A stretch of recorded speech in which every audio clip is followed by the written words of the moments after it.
Tama yan. Para sa akin, tama. Kayo ba? Sa palagay niyo mga kabayan, tama ba? Tama yan si Rodriguez. Na dapat na makulong ay itong si PBBM. At itong si PBBM ang dapat na ma-impeach. Di ba? Hindi si DP Sara. Kasi itong Pangulo natin ito ay sangkot sa mga billion-billion, million-million flood control project. Ghost project, kumbaga. At saka hindi lang yan, guys. Yan nga, yung binulgar dati ni Pangulong Rodrigo Duterte noon. Di ba? Yung sa mga binabawasan nila yung pundo ng mga ahensya ng gobyerno. Tulad ng inilagay nila sa GAA. Di ba? Yung mga ano kung natatandaan nyo. Yung sa mga PhilHealth, sa SS, sa Pag-ibig, mga pinagbabawasan yan. Yung matagal nang naandyan na pondo na para sa taong bayan, kinuha nila. Di ba?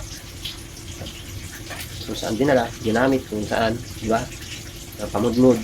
Isa na dyan yung binayaran yung ICC. Hindi sa akin ang galing yan, sa 18 Marina, yung mali-malita. Kasama si Trillanes dyan, sa mga mali-malitang yan. Kasama si Ping Lacson, Soto. Mayroon pang iba. Yung mga ano, hirap magbanggit pero saan dyan, 18 Marines, bumanggit yan. Diba? Saldico.